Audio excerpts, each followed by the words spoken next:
Let us just take a moment to be mindful of our God who is present within us and among us. Loving and gracious God, tonight is the night that you have made. We rejoice and are glad. We have gathered here to honor and celebrate the recipients of master's degrees and teaching credentials. How proud we all are of them. We ask for your continued blessings on them as they go forth from this university to make their own marks on the world. We trust that during their time here, our Dominican values of study, reflection, community, and service have been deeply woven into their awareness and daily living. We pray that in all they do, these graduates will express a lifelong interest in study, a consistent habit of thoughtful reflection, joyful participation in community, and a passionate dedication to service. How blessed Dominican University has been to serve these graduates. And now, God, we entrust to you their futures and all those whom they in turn will serve. Amen. And now I would like to introduce Craig Singleton, who will sing the national anthem. Oh, say, can you see by the dawn's early light what so proudly we hailed at the twilight's last gleaming, whose broad stripes and bright stars through the perilous fight o'er the ramparts we watched were so gallantly streaming, and the rocket's red glare, the bombs bursting in air, gave proof through the night that our flag was still there. Oh, say, does that star-spangled banner yet wave o'er the land of the free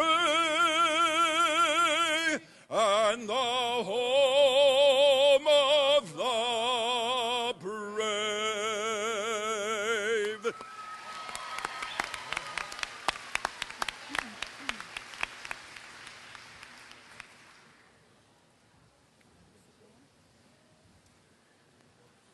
I'm Joseph Fink. I'm the president of the university, and it's my privilege and pleasure to welcome you here this evening to the commencement exercises for our graduate students and for our credential students. These students, by the way, come to us from throughout the world. These flags that you see to my right are flags representing countries of either our faculty or our students who have come to us. These students, by the way, come to us from throughout the world. These flags that you see to my right are flags representing countries of either our faculty or our students who have come to us from various nations. I'm pleased that those of you in the audience have decided to join us this evening as we celebrate the successful conclusion of a great deal of hard work and sacrifice and dedication on the part of this group of young and not so young students, or I should say scholars and teachers to be. These young and not so young people have earned 5 different types of master's degrees and 5 different types of accreditation. For those of you in the audience, let me note that commencement exercises are very solemn and formal occasions. With an institution like Dominican University, which was founded 121 years ago by the Dominican sisters, this is an important part of our standing and tradition. So this evening, I'd like you to recognize the formality that is here, but I also want to suggest that you sit back and relax and enjoy these ceremonies. I'd like to thank Sister Maureen and Craig Singleton for the invocation and the national anthem. I would also now, at this time, like to ask you to join me in welcoming to the podium the Chairman of the Board of Trustees. His counsel and wisdom and leadership has guided us as we've grown each successive year and become stronger academically, spiritually, and socially. It is his leadership that has helped us, and his guide that has helped us to reach for the stars. Ladies and gentlemen, please welcome John R. Gaulding.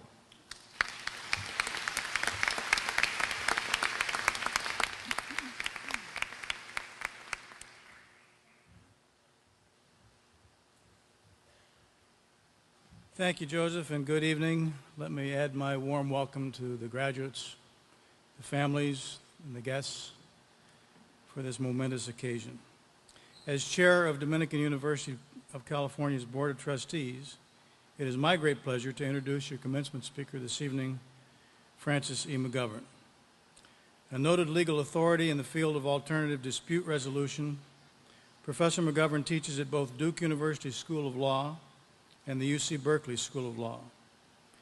In the late 1970s and early 1980s, Professor McGovern was among the first in the nation to write about and use alternative dispute resolution techniques to avoid or improve the litigation process.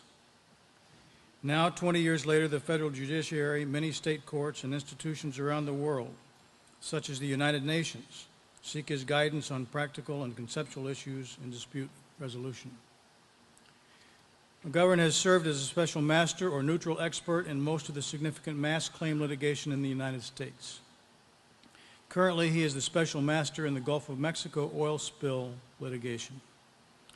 Internationally, he has worked with the United Nations Compensation Commission to help handle the 2.6 million claims for reparations from Iraq arising from the Persian Gulf War.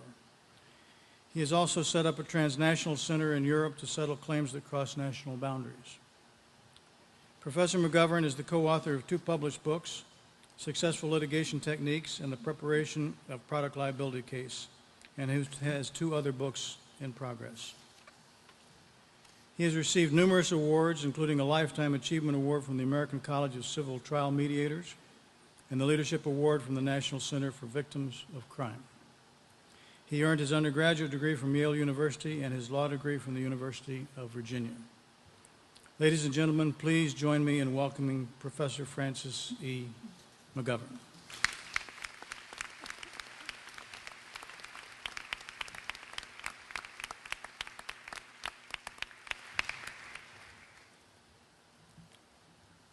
Thank you very much. I am eminently aware of the importance and the formality of this occasion. But because I have the microphone for the next 10 minutes, this is just about all right. Congratulations to you. For the rest of your lives, you can say that you graduated on Friday the 13th.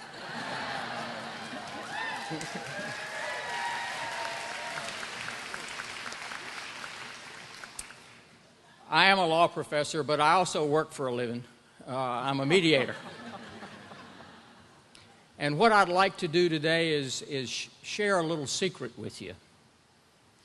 This is a secret that I've tried to work with for the last 35 years in seeking ways to generate new opportunities for gain for yourselves and for everybody. If you listen to most of the commencement addresses, they deal with hope, follow your heart, be optimistic.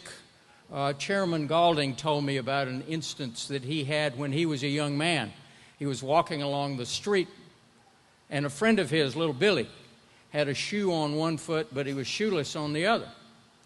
And so Chairman Galding says, "Billy, you lost a shoe." Billy says, "Nope, found one." Looking on the positive side is one way to try to find opportunities, and I'd like to share with you another way. And there are two words that are symbolic of this: risk and cooperation. Now, you all know cooperation.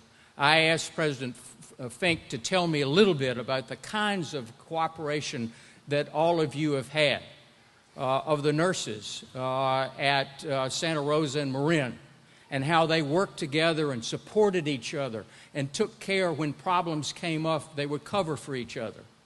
The interdisciplinary programs that you have in the varieties of the studies that you have in the graduate school, of how you'll have teams of people work together and you play to your strengths, so that the person who has great quantitative skills can help the person who has great writing skills and vice versa. So cooperation, I think, is pretty well on the table for you. Perhaps we could talk a little bit about risk. Risk, historically, has been the risk of loss. That's where insurance came from. But there's also the risk of gain. Most of the investments that you hear about, you're risking money to get a gain. I'd like to talk about a slightly different concept. It's called asymmetric risk. This is the secret. Asymmetric risk. What you're trying to do is find opportunities where the downside risk is very small, but the upside risk is very high. If you look, for example, at John Paulson, who made $5 billion or so betting on the mortgage crisis, he paid something like $10,000 for an insurance policy on the credit default swaps that if it kicked in, he would get $1 million. His downside was very small. His downside was $10,000. His upside was $1 million. And so I'd like to tell you about a case that illustrates this asymmetric risk phenomenon that occurs in the context of cooperation. And this is a case involving Rosa Parks. Most of you, I'm sure, have heard of Rosa Parks. In 1955, she was the very small, elegant African-American woman who got on a bus in Montgomery, Alabama, sat in the front, and as the bus became filled, a white gentleman came and told her to move to the back of the bus, and she said, "No, I'm not going to do it." And for 381 days, a young fellow from Atlanta came over and led a boycott of the bus system, Martin Luther King Jr. And so Rosa Parks became one of the mothers of the civil rights movement. In 1998, there was a rap group. Now, I'll get this wrong. They're called Out Something. I always want to say Outback because that's where Joe eats supper. But I think the name is Outcast. Is that it? You know Outcast? Outcast did a rap song called Rosa Parks. And the language, for those of you who are not familiar with Outcast language, the language was worse than purple. It was really, very serious language. And it tried to tout Outcast by using Rosa Parks' name. Rosa Parks got somewhat upset, filed a lawsuit.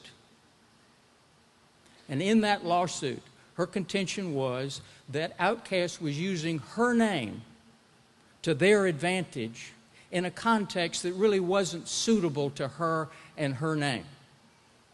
And I'll get this wrong, but I'll read it to you.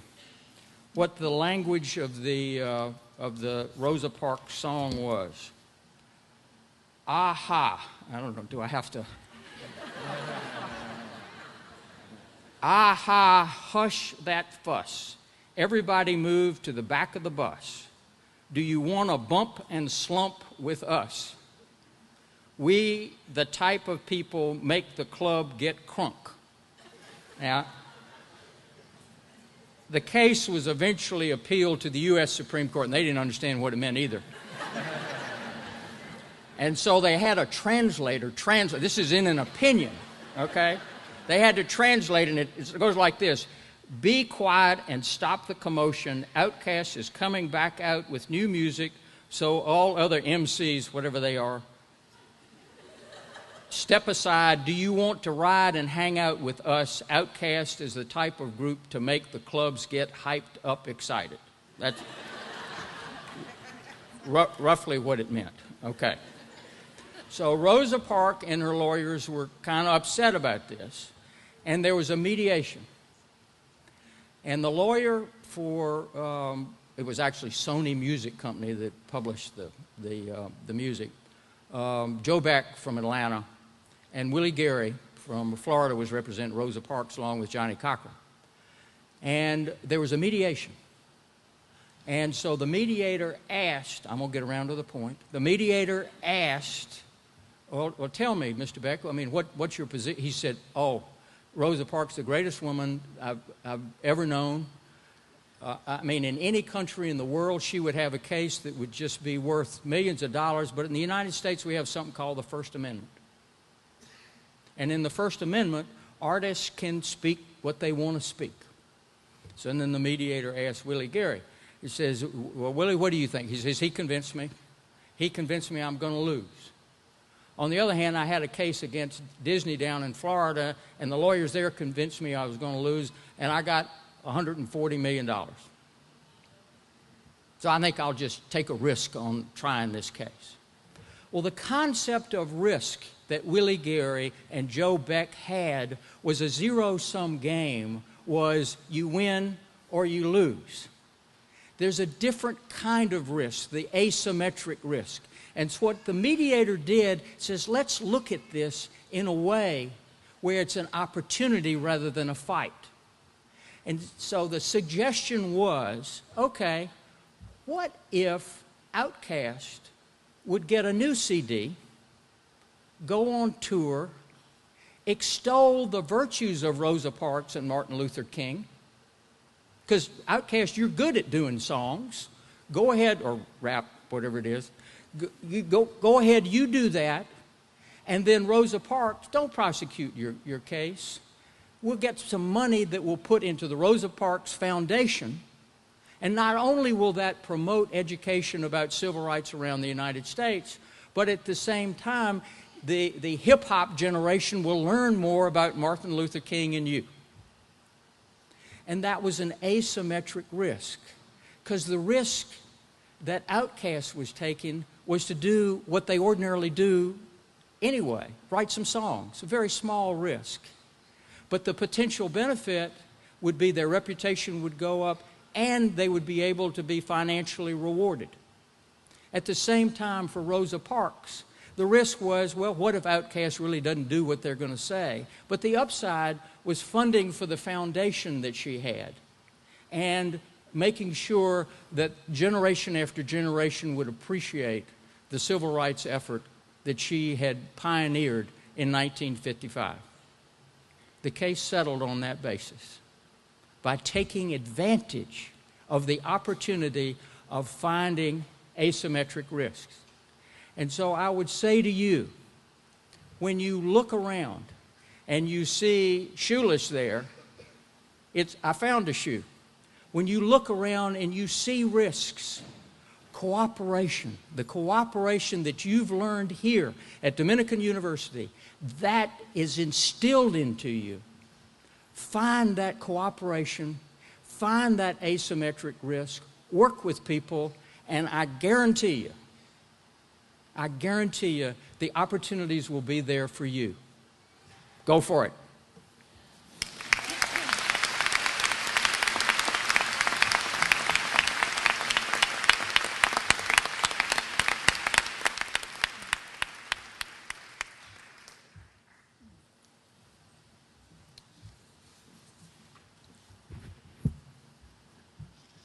I'm Luis Calingo, and I'm the Chief Academic Officer of the university, and I'm very pleased to read the following proclamation.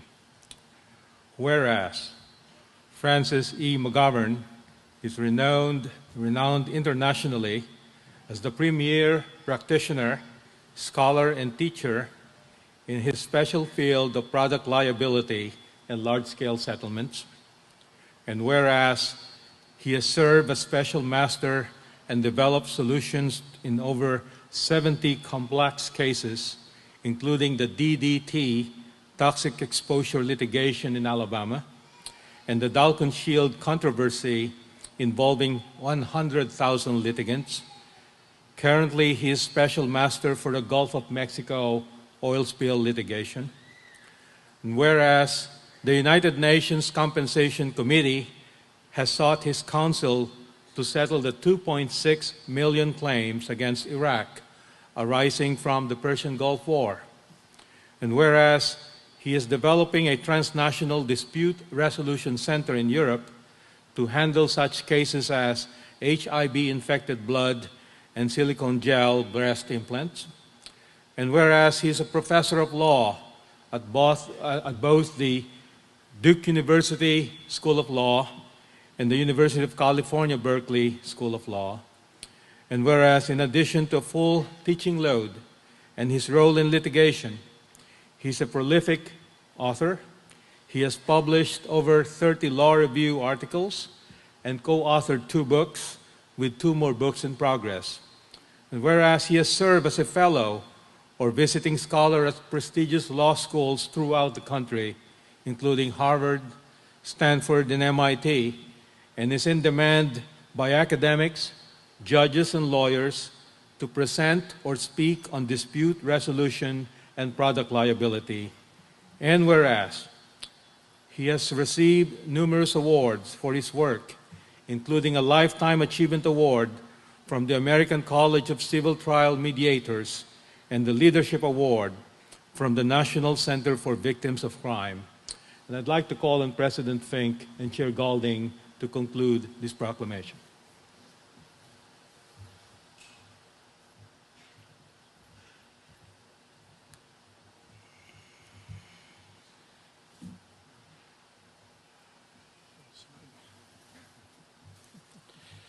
Mr. Chairman, it's my privilege to present to you Francis McGovern for the degree of Doctor of Laws, honoris causa.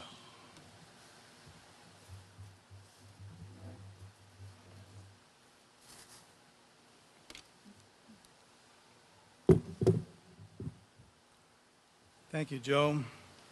By virtue of the authority vested in me by the Board of Trustees, Dominican University of California bestows upon Francis E. McGovern the degree Doctor of Laws, honoris causa, with all the rights, honors, and privileges pertaining thereunto.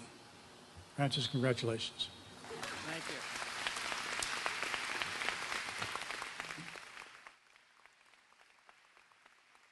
It's now my privilege to introduce to you the student speaker for this evening,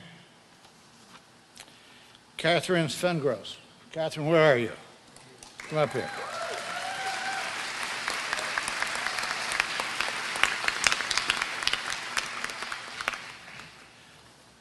I'm going to let you slide over here. Okay. Thanks. Catherine, or Kat, as she prefers to be called, will receive her MBA in Strategic Leadership this evening. This program is designed for experienced managers and concentrates on leadership, cultivation, and development. Kat is a passionate advocate for social justice, working for many years in marketing and fundraising positions with organizations focused on serving the youth and families who are in need in the North Bay. She also served in the Peace Corps in Armenia. Currently, Kat is the Director of Development for the Santa Rosa-based nonprofit Social Advocates for Youth. Originally from Michigan, she earned her undergraduate degree at Baldwin Wallace College in Ohio. She's the member of 2 honor societies, and it's my privilege to present her to you. Thank you.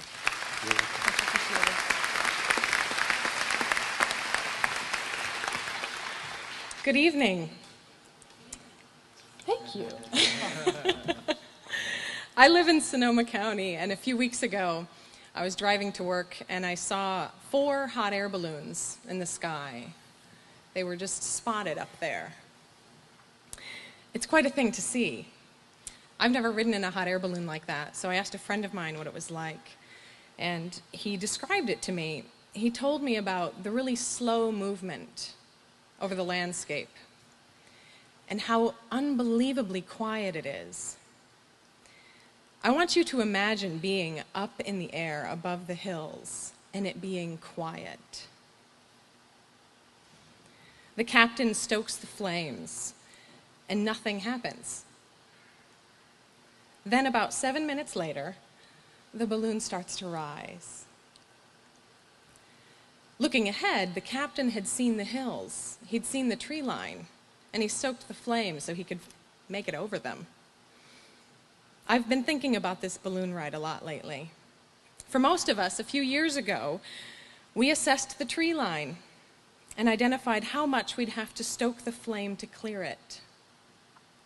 We aren't getting the instant gratification of driving the car today, pressing on the gas and going instantly. By giving up our social lives in favor of hours and hours and hours of study, we have entered a world of balloon rides today. We have a new vantage point. We're in a new age as graduates as well. In a world where speed is one of our strongest assets, we are being asked to be patient upon receiving our degrees. Patient for the right job, or any job. Patient for business to rebound. Patient as the economy gets stronger. Today, our degrees indicate that we've risen above the norm. Congratulations. Only about 7% of Americans receive their master's degree. I've spent some time informally surveying my cohort about why they got their master's, and I heard a myriad of reasons. Several expressed that the degree would secure more pay or a promotion. One mentioned he was getting his degree to make his dad proud. A few others wanted a career change. These were our tree lines. Today we've cleared them. I know today's graduates come from many programs. Master's degrees from the School of the Arts, Humanities and Social Science, the School of Health and Natural Science, the School of Business and Leadership, and master's and credential students from the School of Education and Counseling Psychology, among others. But I believe that from this position of patience, from our new vantage points, we can all apply a business and leadership principle taught here at Dominican. The true measure of a good leader is helping people to achieve more than they feel they can. We do it with our children. Why not do this with our neighbors, our friends, our family and coworkers, our bosses? This is a call to action.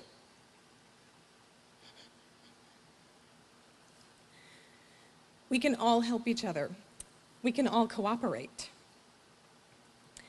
More by sharing what we've learned, by encouraging one another, by working together to achieve common goals that we didn't even realize were our goals sometimes. This will raise all of our balloons so that more of us can clear our tree lines. Let's look at the horizon together and stoke the flames accordingly. Thank you.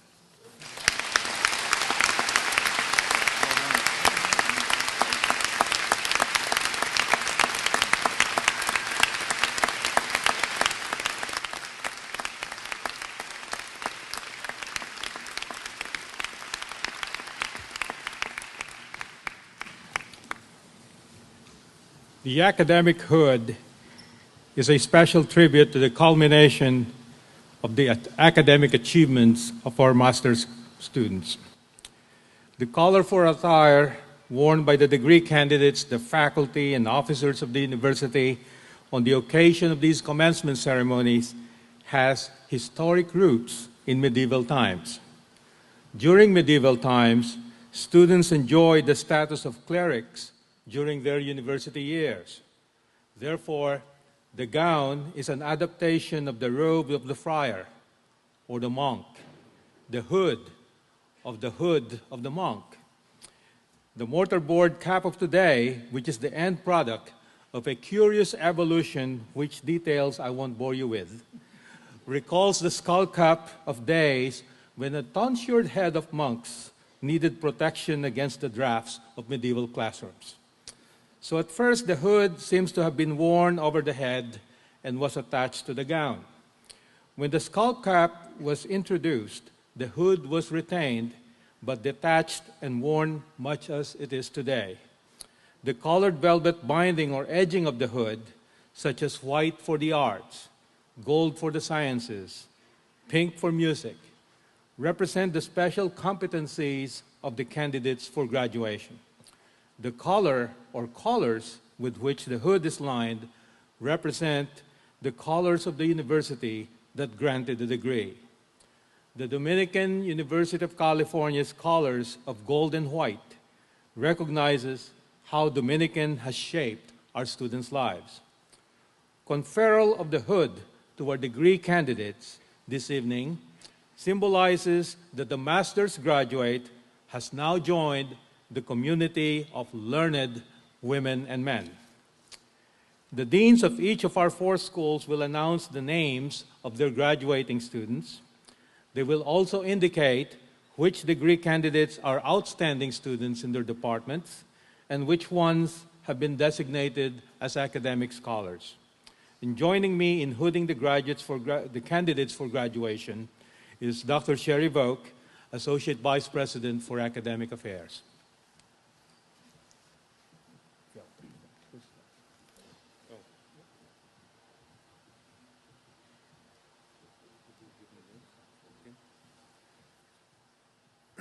Will the candidates from the School of Arts, Humanities, and Social Sciences please come forward?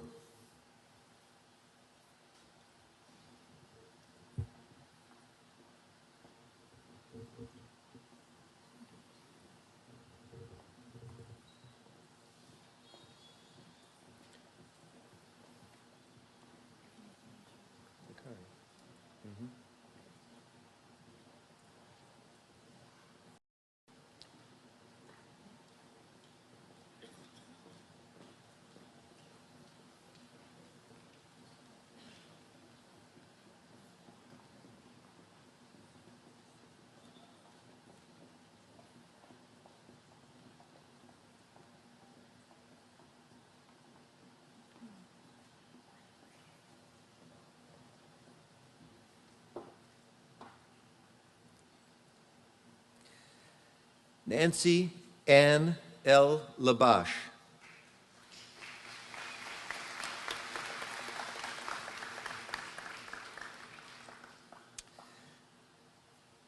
Pacharin Karnang. Kampang.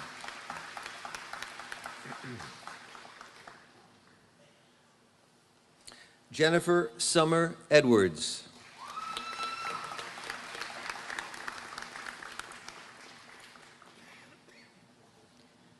Kathleen Shannon Detter.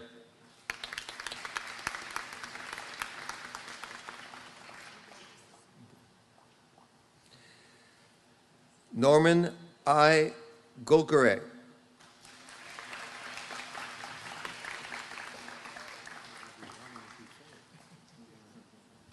Mario Joseph Tofano.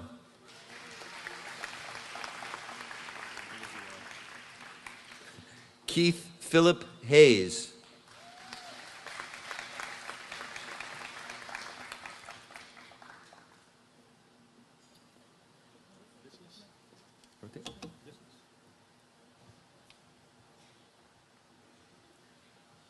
Will the candidates from the School of Business and Leadership please come forward?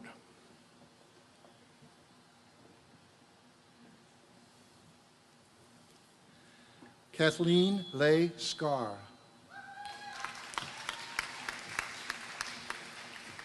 Cynthia Carolina Roldan.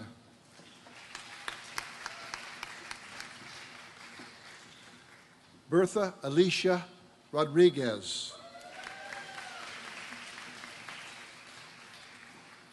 Lisa Kimberly Butler, honors.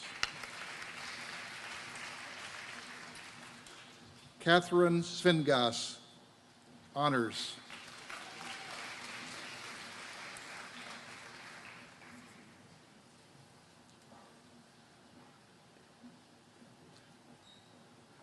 Matthew Grant Davis.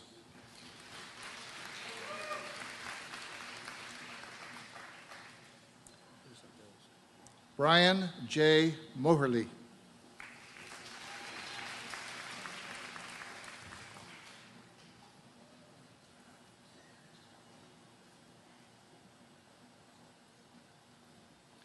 Juan Daniel Frias.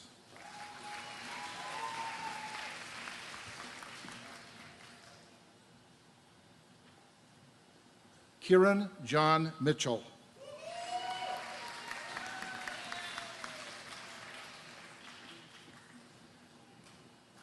Andrew E. Briggs.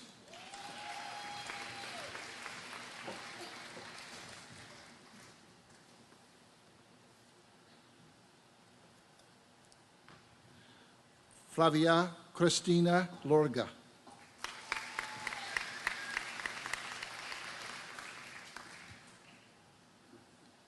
Victoria Lynn Zambrano.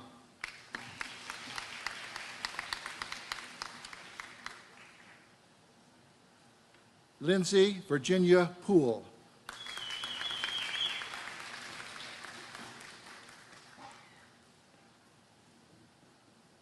Joseph Lawrence Henderson.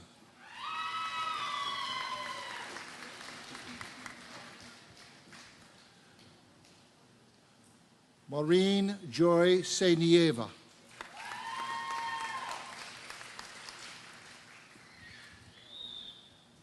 Kenneth Raymond Dotson.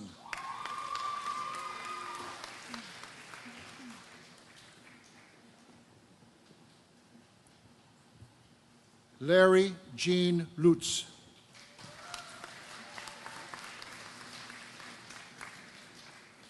Robert Jennings Ingram.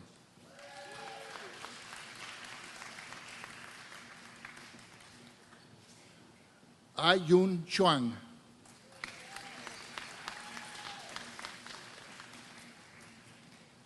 Yin Jui Li.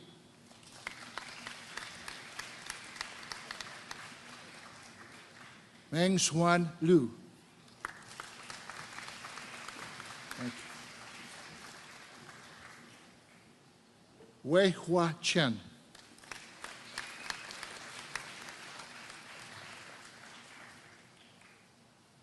Qian Chiang Huang.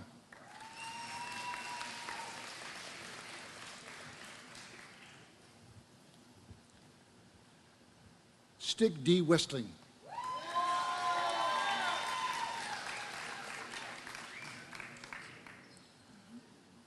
Barbara M. Bonardi.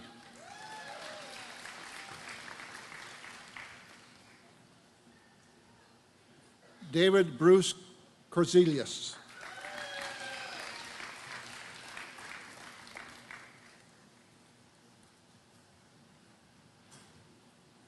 Raymond D. Balter.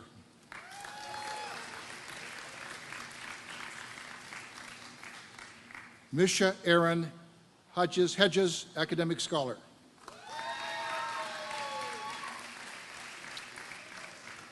Janine Francis Elliott.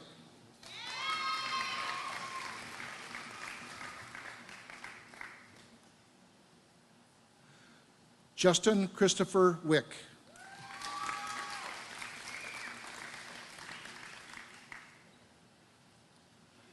Victoria A. Wells.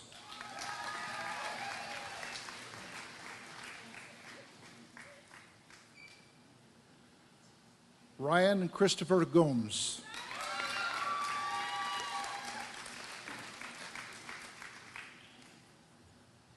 Micah Press.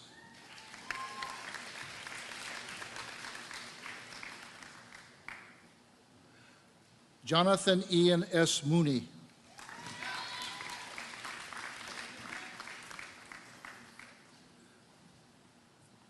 Brad Walsh Lebove.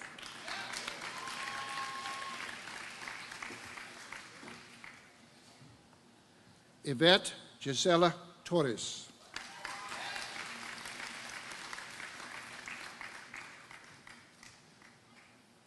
Angela Rose Bibacci.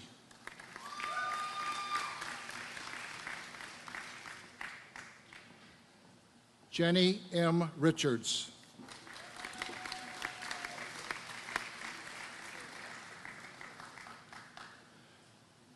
Alejandro Moreno.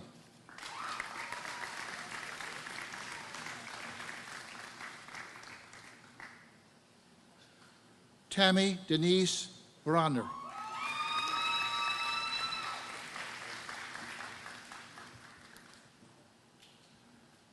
Alan Joseph Burkle.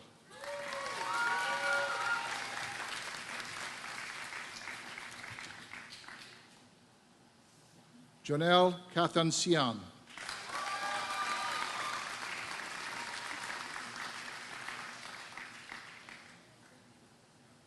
He-Ho Tran.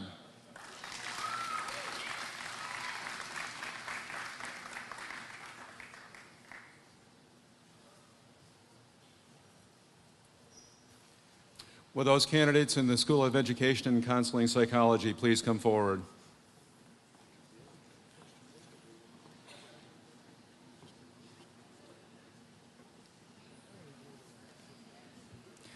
Johanna Rose Hall. Joy Lynn Gautier.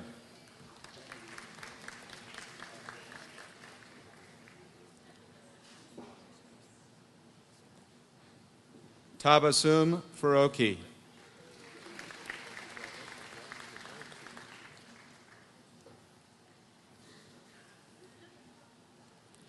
Jennifer R. Taby.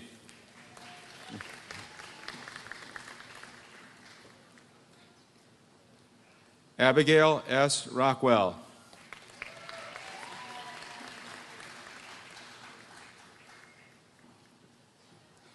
Catherine Bridges Leroy. Janet Eileen Booter, recipient of the Robert Sucraft Award. Geraldine Harvey Coleman.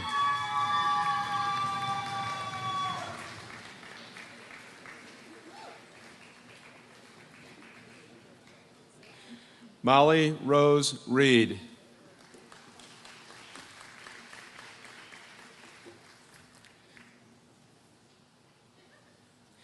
Sissy Brooke Watkins.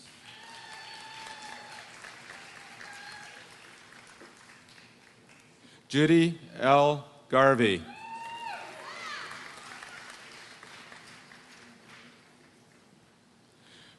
Marika Erin Hines.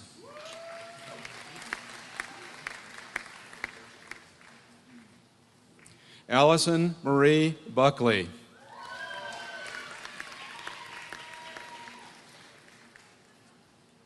Brian Uribe.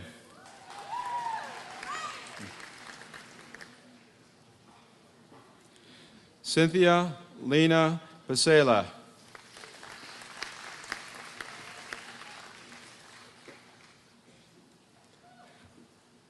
Morgan Lacey Mishler.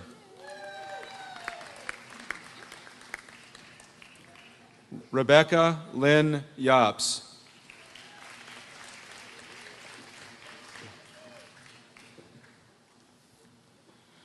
Pauline Sabrina Stanford.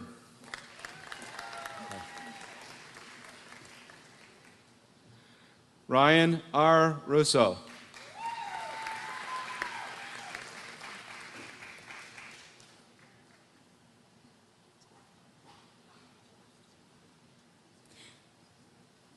Allison Verzi.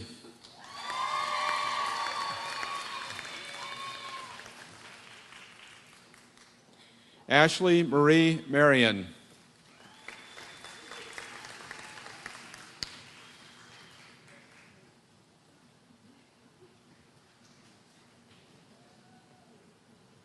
Jessica Ann Brock.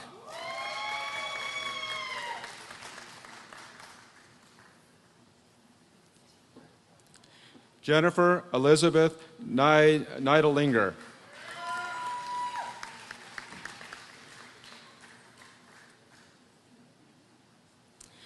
Monica Ruth Jacobson. Myrna Lizette Bayless.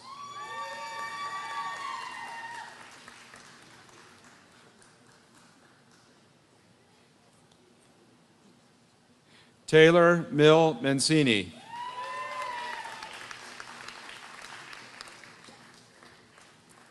Alexander Chapman.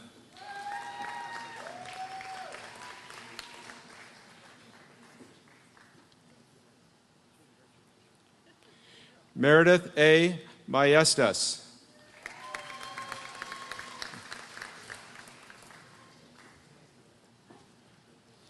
Denise Marie Smith.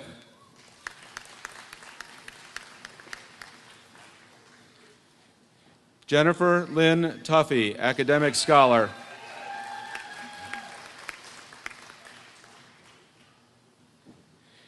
Jennifer Eileen Tokarski.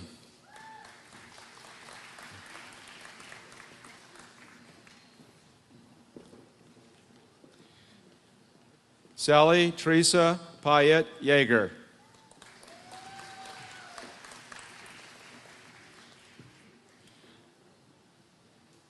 Lauren Alexis Miller.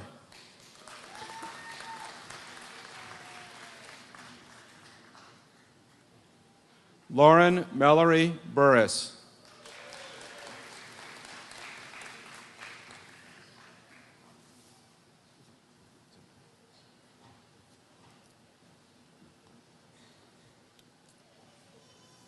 Will the candidates from the School of Health and Natural Sciences please come forward?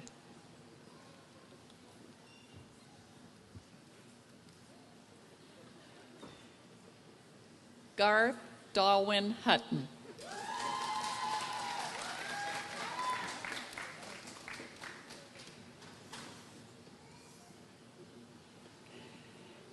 Scott Peter Meal, outstanding student.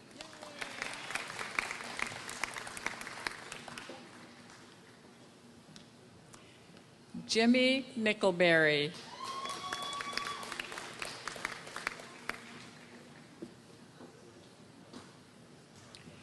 Diane Marie Petrozella, academic scholar.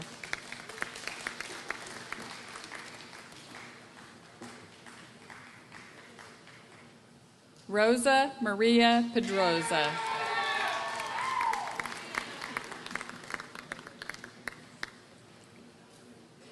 Elonia El Grabli.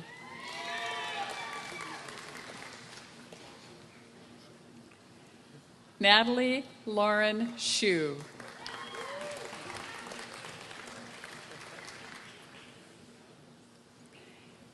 Alexander Patton, outstanding student.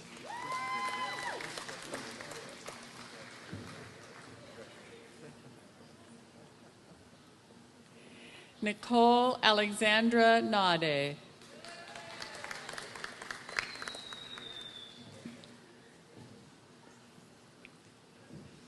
Ingrid Michelle Hansen.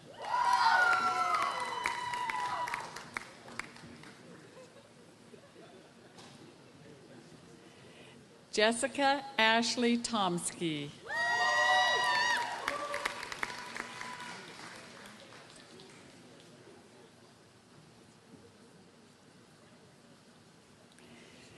Allison Wen.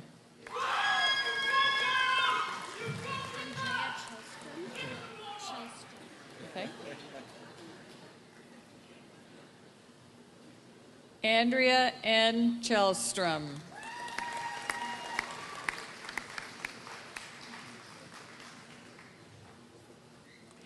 Michelle Lynn Freitas.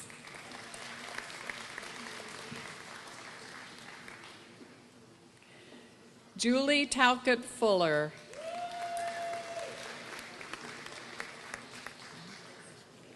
Amy Melissa Moran.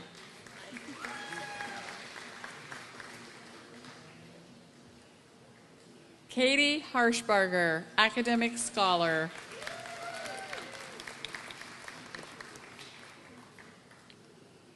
Chloe Ann Conroy.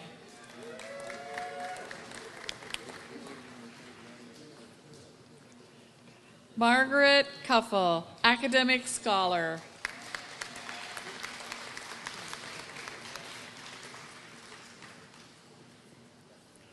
Carrie Lynn Gates.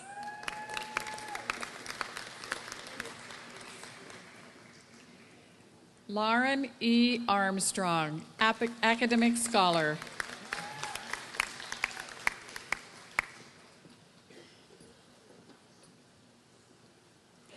Emmy Alexander, Outstanding Student. Yep.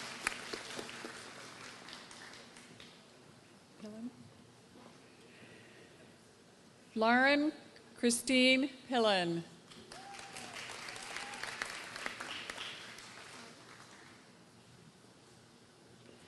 Vanessa Rose Marsh.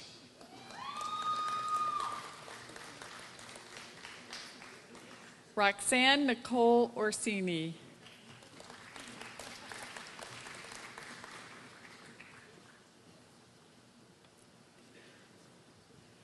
Heather Amanda Jentz.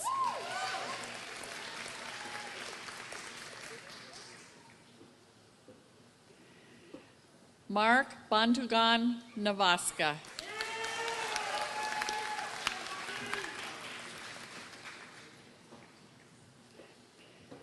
Christina Tuang V. Nguyen.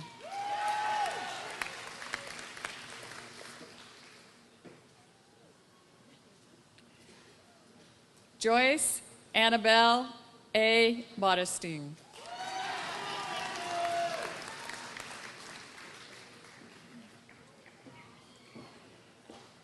Annabelle Sullivan Escueta.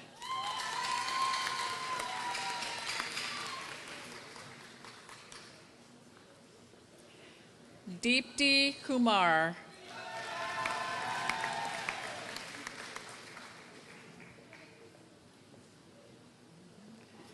Robin Kristen Revan Hood.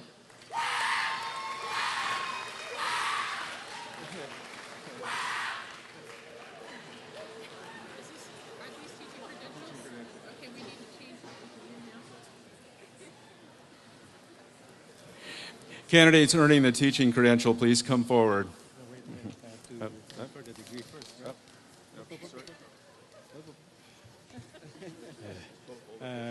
Hold your fire. Okay.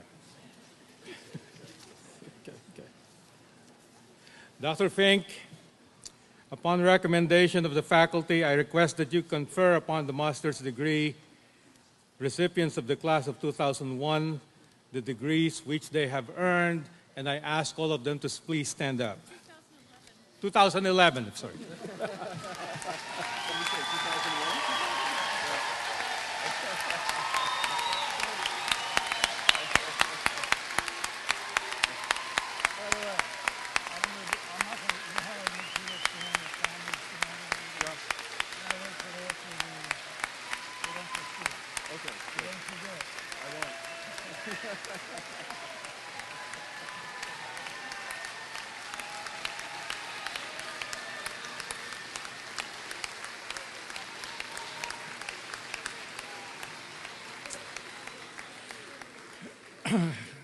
All right, troops.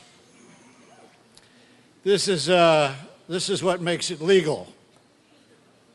Are you ready?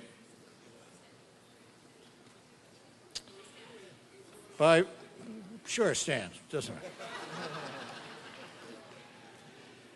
By virtue of the authority vested in me by the Board of Trustees of Dominican University of California, I do hereby confer upon you the degrees of Master of Arts, Master of Science, Master of Business Administration, Master of Science in Management, Master of Arts in Management, according to the department and school in which you have qualified, with all of the rights, honors, and privileges thereunto pertaining. Congratulations.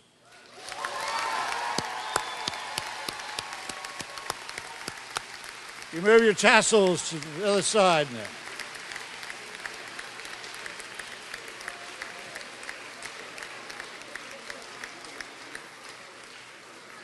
And now you may sit down, and we will proceed with Dr. Kajawa, who will be conferring with our students of 2011.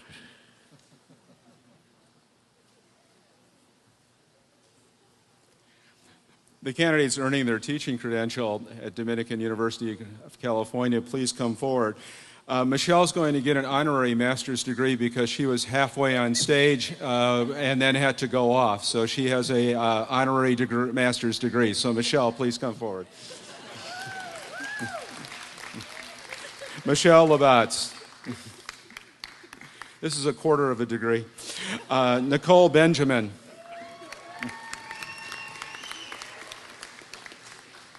Suzanne Lesgarden Truitt. Laura Bunting. Lauren Kell. Christina Parati. Suzanne LeBaron. Alexander Pryor. Andrew Trapp.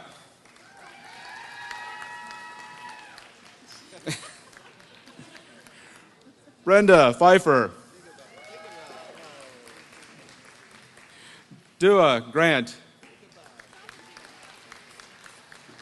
Karen Wolf. Diane Goldman. Michelle Vogel.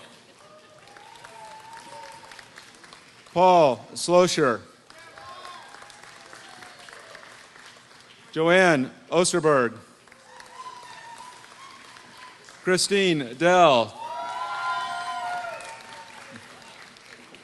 Laura Corcray. Corinne McHugh. Allison Gravis.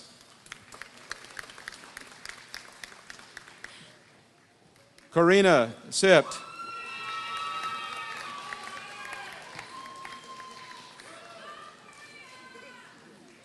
Heather Morrison. Ariane Waite McGough. Catherine Janes. Laura Lightfoot. Karen Tagasel. Patricia Lunabus. Teresa Hova. Ashley Chandler. Amy Kelly. Leonard Grassman. Suzanne Foote. Lauren Patterson.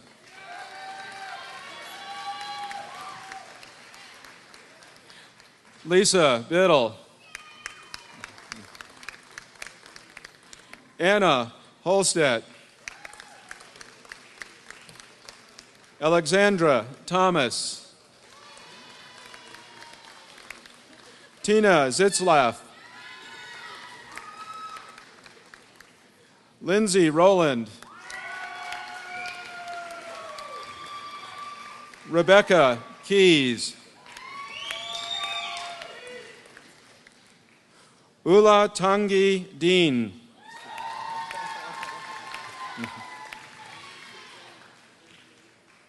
James Fish.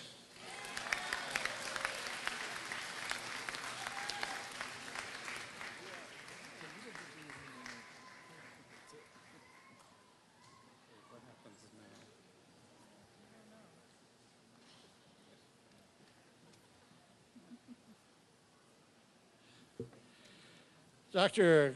Kajawa just read the names of all of those students who are receiving credentials so that they could become teachers. Essentially, what he was doing was presenting to you our future.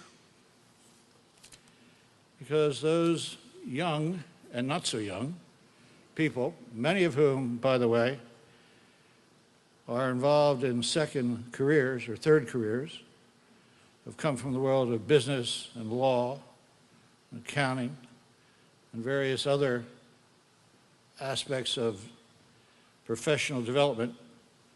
They decided to become teachers.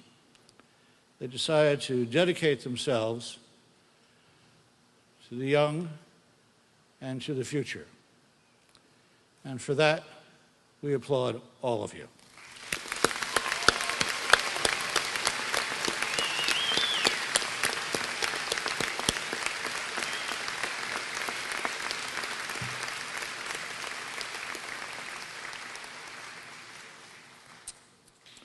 All of you, whether you received a master's degree or a credential today, are a great credit to Dominican's superb faculty, many of whom are here today to celebrate with you. Today you are surrounded by people who have stood by you and supported you and cheered you on. And you now have your degrees or your teaching credentials. But I have one more assignment for you. I would like you to stand. And now I would like you to turn around and face the audience. And your last assignment for me is to recognize the parents of this class. Parents, stand up, please. Stand up, parents.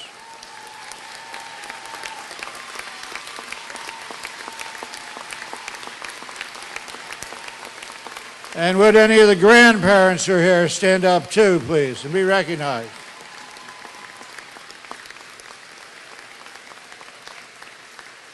And would the spouses of the class stand up and be recognized?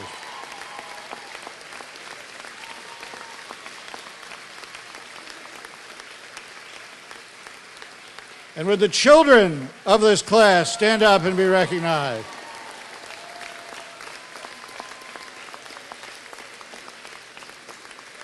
And would the grandchildren of this class stand and be recognized? Unless I get in some difficulty or trouble, let's see all the significant others, aunts, cousins, uncles, aunts, and other relatives. Please stand.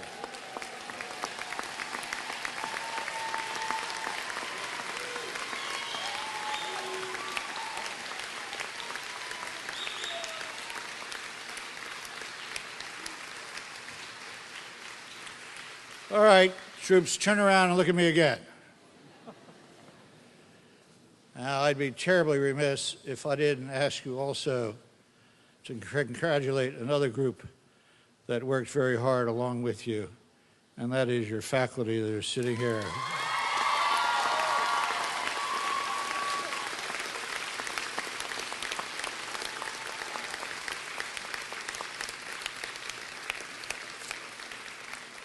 All right, thank you. You may sit down now.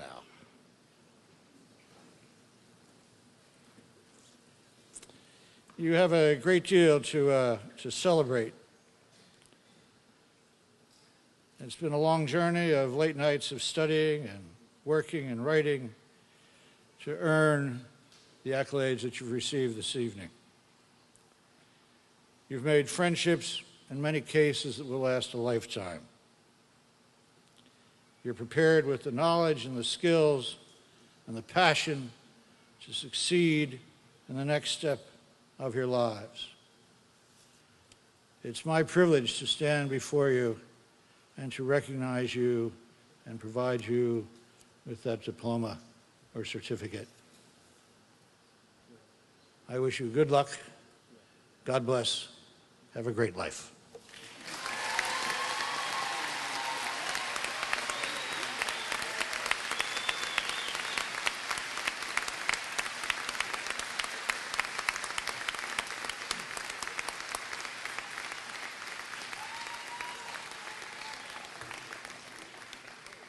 Good evening. My name is Pepe Gonzalez. I'm the president of the Dominican University Alumni Association.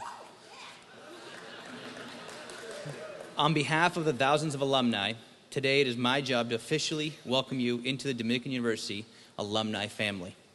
I extend my penguin pride out to the graduating class of 2011 and invite you to stay connected with us. As alumni, we take pride in your future accomplishments. One of those accomplishments is that of today. You are no longer students, you are now officially alumni. As you now go out into the world, you now represent Dominican University. Your success is in the best interest of the university, its faculty, its staff, alumni, and students. Your prosperity will reflect on all of us. So go out there and continue to make us proud. On behalf of your new extended Dominican alumni family, congratulations and welcome.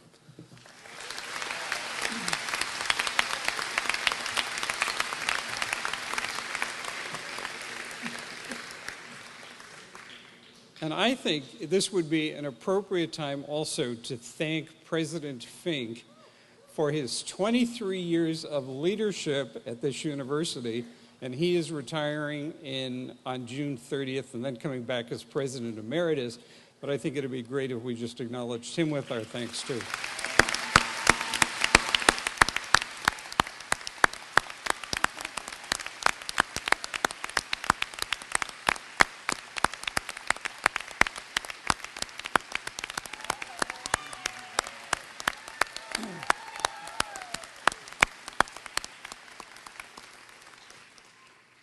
And there are three other special people over here with Joe.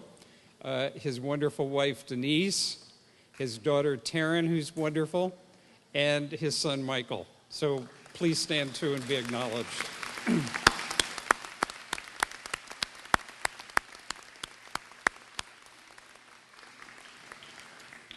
I'm just going to ask everybody to invite everybody. We have a reception, fruit punch, cookies, those kinds of things, just outside when you leave.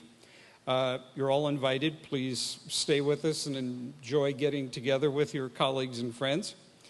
I also ask everyone if you would please remain seated until all of the graduates have exited the building.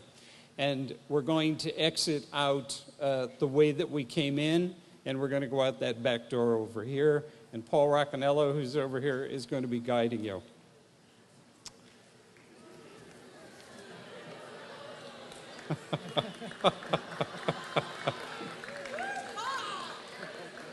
And I'd now like to introduce Craig Singleton, who is going to do this evening's benediction.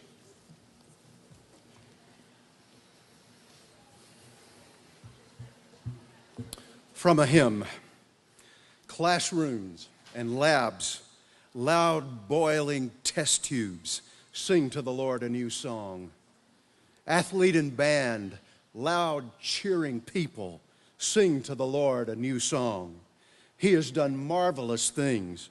We will sing praises with a new song. Let us pray. Oh God, we thank you for the new song of the education we have received during our time here at Dominican. We ask that you take the knowledge that we have gained and refine it into wisdom. And we ask that you take our wisdom and forge it into goodness. And now, the Lord bless you and keep you. The Lord make his face to shine upon you and be gracious to you. The Lord lift up his countenance upon you and give you peace. Amen.